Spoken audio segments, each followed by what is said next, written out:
G'day everyone, my name's Johnny Powell. Welcome to Let's Make It Happen.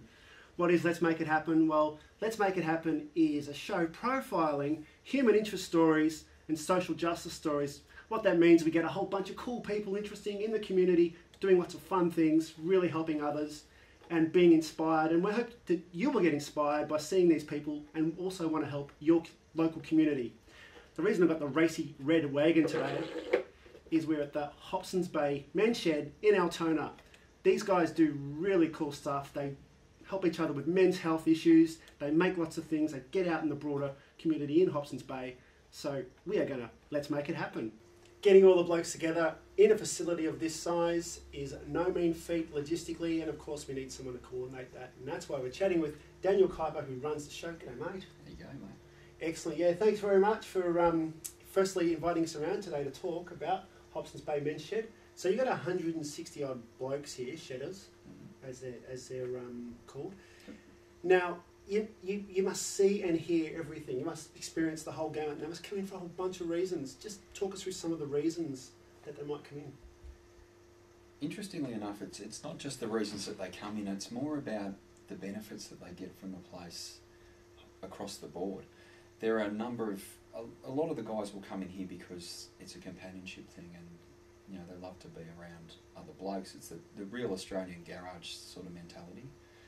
You know, for sheds, having sheds as an occupational therapy medium is one thing, but this is about long-term healthcare and changing, you know, the position of men in this society away from being cannon fodder into being productive and long-term responsible members. You know, that our ability to give is enhanced on a longer level. All right. If you're going to go and set up a shed, get into it. Sometimes being a good leader is not about telling people what to do. It's about letting them do what they want to do, but guiding them in the direction that's necessary for the whole of us. You know, for all of our well-being. And I've learned how to do that here. It's the real Australian garage sort of mentality, and that's a really good thing where blokes can come in here and just sort of hang out and have occupational therapies and things like that. The impetus is to try and expand this past an operating shed, a workshop type shed. Obviously that education and companionship are two parts of this, but also healthcare. You know, that we expand into a different type of healthcare. And you know, there's men in this place that are suffering from cancer, that are, you know, suffering from mental illness to varying degrees. There are marginalised, divorced, lonely men. There are, you know, men who are single parents. There are guys that are coming to the twilight years in their life that don't necessarily want to just lie down and let it all happen now. And you know, there are so many benefits for the guys that come here. Mostly it's about them having a safe place to be and not feel as if time's running out. When you blokes are shoulder to shoulder working away on the woodwork, on the lathes, on the computers, assembling wheelbarrows at the big hardware store, what is it that makes you say, yeah, this is a pretty awesome place? Well, I think most of the guys here are sort of, because we're all such diversified backgrounds, all different trades, and we've had teachers and plumbers and carpenters and all that type of thing. So you know, you all discuss a lot of things around, and just general interest talk amongst each other.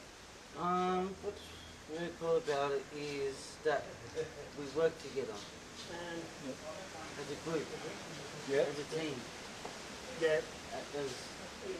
as mates. So you work together as mates? Yeah. The computer room, but this really, in many ways, is the powerhouse of what goes on, because they build, fix computers and show people how to use computers, but I'm not the one to talk about that. Graham is. He runs the show. G'day, Graham. How you doing? Fantastic. Good. So yeah, you obviously fix computers, you really help people out. Can you talk us through that? Yeah, well actually we have a lot of computers donated to us from various factories within the Hobson's Bay area, and what we do here is we strip them of any information that they may have, and we just make sure that everything works the way it should work, and then we redistribute them back into the community. What we also offer here is we have a computer lessons which we conduct. We have we do it with 6 pupils at a time. We have a tutor that comes in, and we run a 16-hour course spread over 8 weeks, which is only 2 hours a week.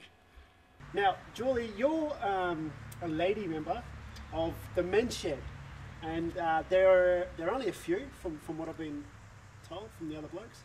So, what's it like to be a chick at Men's Shed? Am I a fish out of water? Maybe I am, not too sure. It's lovely, it's lovely. I'm here because where I work supports the Men's Shed.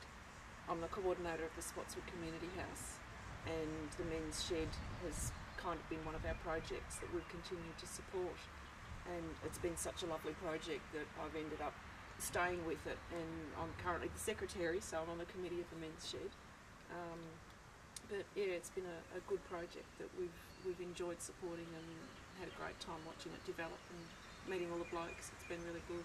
Wake up, mate! Come on! Get into it! Wood turning! Barbecues! Oh, now what? Pool! Jeez, it never stops at Men's Shed. Is this an important part of the day, playing pool? As well as the wood turning and the barbecues and the bits and bobs and all the Well, after the hard work in the wood turning area, a man need to relax, unwind, and play a game of pool. Well, it's a good opportunity once you've been working outside to come and do something completely different. Apart from working in the skill area or the semi-skill area on building some of the projects, in a downtime, just go somewhere to relax. Just come in, read a book, play a few games, and there's a pool table as well. So it's good to get away from the hurly-burly of outside. Yeah. Have you ever said, right, it's time, got to get on the wood lathe? I would love to do that actually. Long ago I did a woodwork course through the Council for Adult Education, and I really loved it, and I made a coffee table that I'm very proud of. I haven't told any of them about that, so they'll learn about that here. Don't want to show them up just yet, right? I don't want to show them up, that's right, but I would actually love to do some hands-on stuff. Doesn't get any better at Men's Shed now. How lucky are we? Because we're chatting with one of the founders of Men's Shed, Bill in Altona. G'day, Bill. Yes. Okay, so you started this concept around here, at least. One of the people. One of the people, yes. You would have seen things develop and change over the years. Tell us what you think about all that. It took 3 years to get this far into this building to convince council that this was what was really a benefit to the community. But we hung in there and got this far, and and now it's really started to grow. I think we had 20 members when we came here, when we first opened the doors, and now there's over 120. So it's obviously got a need in the community. That's just in a few months. The important thing about Men's Shed's getting involved, okay? If this place can just sit here, and other places like it can just sit here, but unless you get involved, unless you bring your ass through the door and get involved, you're never going to know. You'll never see the benefits that are on offer in a place like this. So I urge any man out there that really, no matter what walk of life you come from, no matter who you are, no matter who you think you are or who you want to be, don't be too proud to come and walk in through the door and get involved. The community at large has got a great deal to benefit from you. So if you want to make something out of, you know, what, if you have a little bit of time left, if you have a lot of time left, it doesn't matter who you are, come and use it fully here or any other place like it. Mate, I'm just going to thank you on air publicly because, you know what, when we started to film Let's Make It Happen, I went around to all people in the West trying to get a story up that's, you know, community minded.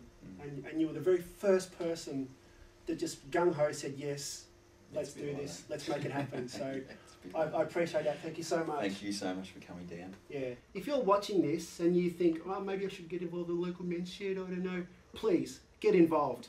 It's a really, really good initiative. And furthermore, get involved in a proactive way and or make a donation. Thank you very much for watching Let's Make It Happen.